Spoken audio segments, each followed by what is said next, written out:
Hello everyone, welcome back to today's video. Today I'm going to show you how I would paint a Night Lord's Leviathan Dreadnought. First you want to make sure your miniature's primed, and if it is, then we can start painting. So first things first, what you want to do is you want to grab some Night Lord's blue, and you want to either apply this on a makeup brush or a dry brush or a sponge, and you just kind of want to stipple it onto the miniature, just all over the miniature. Just make sure all the armor panels are coated in a thin layer of blue, because you do obviously want to build up those layers so you get a nice even coat. You could technically do this with an airbrush, but I found that using a makeup brush helps build up the texture better. So once that's done, you want to move on to the next blue in the pile, which is a Cantor blue. And again, you just kind of want to apply this the same way that you did the first blue, Night Lord's blue. You want to just stipple it all over the miniature. Again, just building up those layers nice and thinly, so again you get a nice texture, but it also goes on nice and smoothly. And as you can see here in the video, there is a major difference between Night Lord's blue and Cantor blue, so just be a little bit careful when you're applying it. Make sure that if it's too bright, maybe mix in a little bit of that Cantor blue or a little bit black just to, you know, darken it down. But if you're quite happy with the way it looks, just go for it. So once that's done, that's the first two base layers of the blue done. We're not going to go into any highlighting just yet, but first we're going to paint on the rest of the colours. So first what we're going to do is we're going to paint on all the reds. You want to start off by doing all the wings, the eyes, the rocket pods, anything like that really, with Mephiston red. And this is a nice strong base colour just to get you started off. So again, you want to apply this nice and just sort of all over those areas, but nice and thinly, again, either watered down or using like a paint thinner.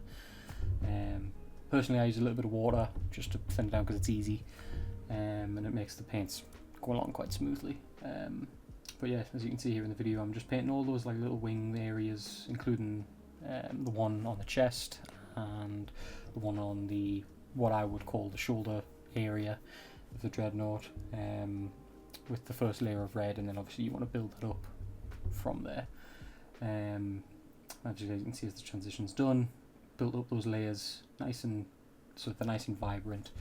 And the next you want to do is you want to do Evil Sunz Scarlet. Now this can be applied to the raised areas of where the red is. So for example, on the wings, you kind of want to do it on like the raised bits of the wings where it's sort of like the webbing would be. You can either go the full length of the web, so to speak, or you can go halfway across, and the reason for that is because when we apply our third red, the Evil Sunz Scarlet, not Evil Sunz Scarlet, Wild Rider, sorry,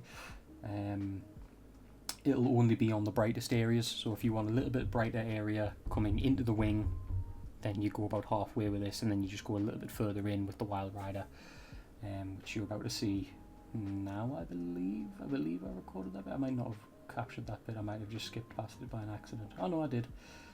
Okay, yeah, here I am. I'm just pointing out basically what I did, and basically all I did there was I applied the Wild Rider red to the tips of the wings, which is where I think it looks the best.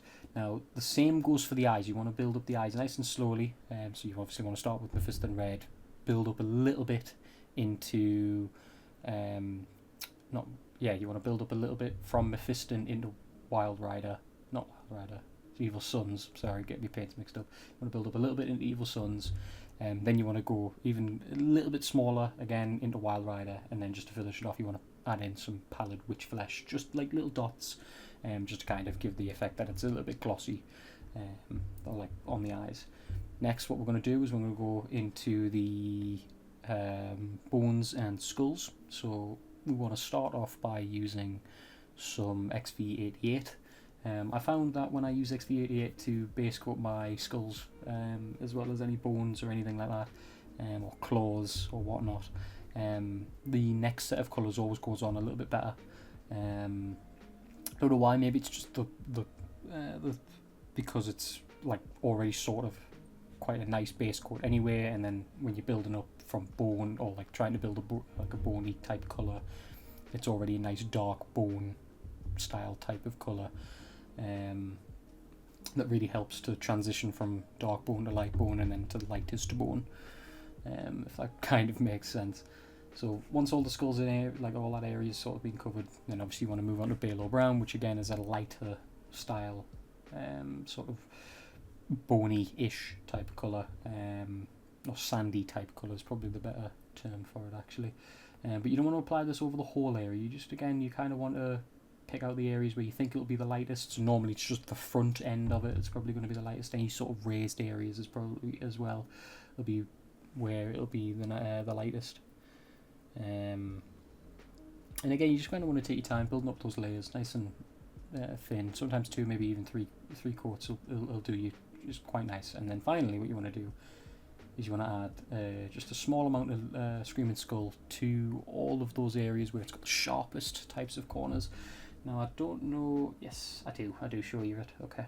So as you can see here, I'm just sort of kind of going over where the areas would be the sharpest types of areas, so cheekbones, those forehead sort of angles coming in, especially like the points on the ends of the chin as well, and then if you're going for the bone that's on the front end of it, front end of the Leviathan Dreadnought body on the left hand side, you kind of want to do the raised sort of bones that are kind of sticking out a little bit.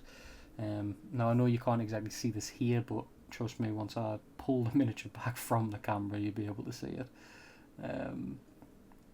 So yeah, again, you kind of want to build these up nice and thinly. Make sure you've got nice thin layers, again, because you don't want to be over painting, and you don't want to kind of be, if you go too thin, you don't want to be painting too many layers, because then obviously you can clog detail on the miniature, and you don't want to go too heavy on the first one again because of those same sort of reasons. So you just kind of want to be nice and thin, but not too thin, and make sure that you are building up those layers nice and sharply. So to follow on from that, we begin to paint the skin areas. So you'll probably see in a second, I believe. Yes, I do paint it here in a second. So I use Bugman's Glow to paint all the flesh areas. Now this is fine, obviously I prefer Bugman's Glow for the dark tones of flesh, but you can use whatever colour you would think would be nicest. So first I start off with like the little hand there on the pelvic area, pardon me, of the Dreadnought. Again, just getting on both sides of it just to make sure that all the areas are nice and covered. Again, thin layers. Don't want to be clogging any of that detail or making a hand almost like a square because you've added too much paint to it. So just make sure it's nice and thin down, and then go from there. It'll look a little bit strange at first because obviously it hasn't got any of the highlights or anything on it, but trust me, once you've got it on there, it'll look great. So I'm painting the face on the front. It's almost like a flayed face, where it has a little bit of there is some bone on there, and I don't paint that until a little bit later, mainly because I didn't realise, but as you can see there's all the flesh areas done. I did paint the rest of the bone type of colour onto it, because I realised, oh, there is some bone actually on it. So yeah, moving on from that, we've got the next paint up from Bugman's, and we go to a Cadian flesh tone, which is like the next sort of lighter tone up. And what we do here is we build up the areas where we think the light will be hitting the most, so things like raised areas like abs or any raised types of muscles, especially the face. You can get a lot of areas just like on this sort of half a torso here, where there's a lot of areas where you can build up and make those like lighter areas really stand out a lot more than the darker areas. And again, you just use Cadian flesh tone, just build it up nice and slowly using some thin layers, as Duncan would say, and there you can see the result of those multiple thin layers and the highlights coming across. And then finally what you want to add in, again, kind of like what we did with the bones, but you want to do the sort of similar type of thing with the flesh. You want to use Kislev flesh to build up those sharpest areas, so things where it's sort of there's really sharp sort of cuts or curves, like on the arms and stuff, or like on the torso here you can see I'm highlighting the pectoral muscles, just with like where it would be the sharpest. So again, the raised areas where I think the light would hit the most, and that's kind of where I apply the Kislev flesh. And as you can see, it really does help bring out and highlight quite a bit of that muscle definition. But again, if you've got your own flesh recipe, feel free to do that on it. Now, I didn't realise this, but I've actually went back through and I had to paint the Abaddon Abaddon black here for the little skull's head. Now, I pulled it off camera because I needed to be like really accurate with it, because obviously I didn't want to ruin any of the extra skull details, but I didn't realise he had hair until I went back through. I was doing this over the course of 2 days, and I ended up noticing like the next day, so I ended up having to go back through and paint that on. Now here I've painted the metallic bits using exhaust manifold. You can either paint this on with a paintbrush or use a airbrush. I used an airbrush. It's just personal preference. Whenever I do metallics, I normally use an airbrush anyway. I just find having to paint on metallics is normally a bit of a tedious process for me. And then if you make any mistakes, you then go back through with whatever colour that you've kind of went over.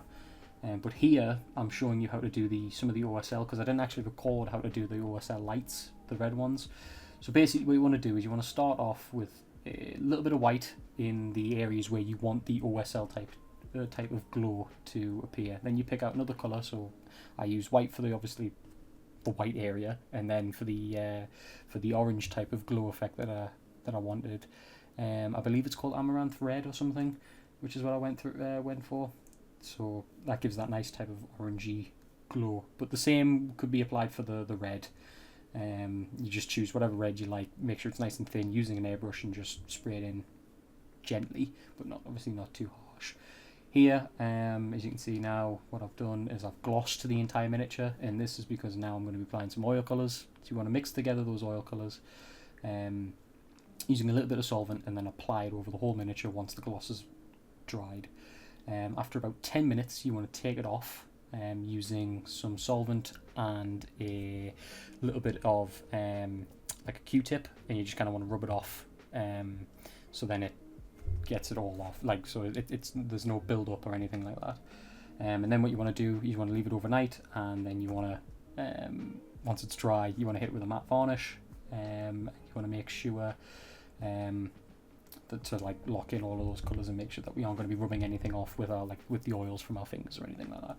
So here what I'm doing, what I was showing you there was some of my other Night Lord characters, was how sometimes you can go a little bit too light with the Macragge blue, which is like the blue highlight, so to speak. Now for characters I think it's fine, maybe even for this it probably would have been fine, but for this one I felt as if I needed to be a little bit darker. I wanted it to be a little bit darker. I didn't want to be super light, mainly because I thought a giant proper light blue Leviathan Dreadnought doesn't really scream Night Lords to me. So I figured I might as well tone it down a little bit, just use the standard Macragge blue but thinned Macragge blue, just to build up that like nice and thin layer. And obviously as you can see here, I've just applied it to the front of the miniature, and the only reason why I've done that is because that's where the light would be hitting the most. Now here I suggest that you can either do one of two things. You can either use the Macragge blue and I believe it's called Magic Blue, to create that sort of super light blue, or you can do what I'm doing here and not do that for this miniature. Like I said, I didn't really want that super blue on it, but what I do want is I want those lightning bolts. So I use the Macragge blue to paint in those lightning streaks, just across not the whole miniature, but just areas where I think it could do with a little bit of extra sort of padding in terms of like detail.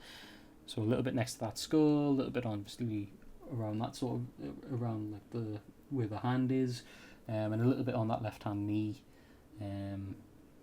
Just areas where I think it could probably do with a little bit more sort of texture to the miniature would probably be maybe the right word that I would use there, but I'm not entirely so sure. So once you've added the Macragge blue in and you've done those lines, next you want to do a very thin line. Now I mean a thin line of magic blue. You want to make sure this is nice and thin, so it runs off the brush nicely. But you want to do a thin line of this magic blue because it helps build up the lightning bolt. You can actually see it there starting to take shape off of it. Now what you can do, if you're like me here and you didn't realise that the way you painted it was a little bit naff, you can always just create an extra sort of I want to say like an extra sort of branch off from the top, just to make sure that it flows quite nicely. And then once that's done, you want to add just a little bit of any type of white that you use. I use Army Painter white for this particular one. I believe it's model color Army Painter white. Is it Army Painter? No, it's Vallejo. There you go.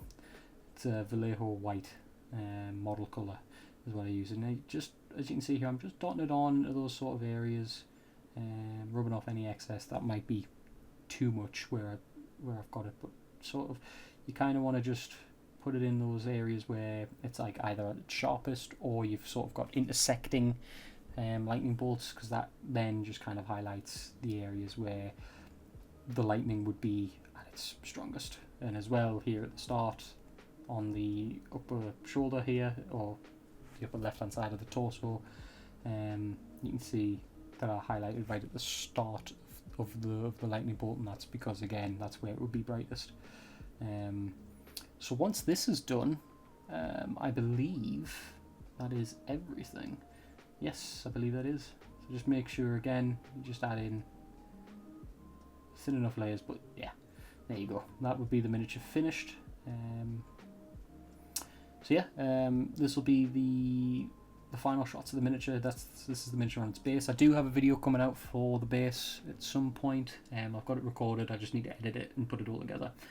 And then once it's done, it'll be put together. So there you go. That's one Night Lord's Leviathin Dreadnought. Now, if you have any types of feedback, do let me know, because I'm always looking to improve any my painting skills, editing skills, anything like that. Recording, just anything like that. Do let me know if you've got any types of feedback, because if you do, it's always greatly appreciated and I can always make better content. But as for now, thanks for watching.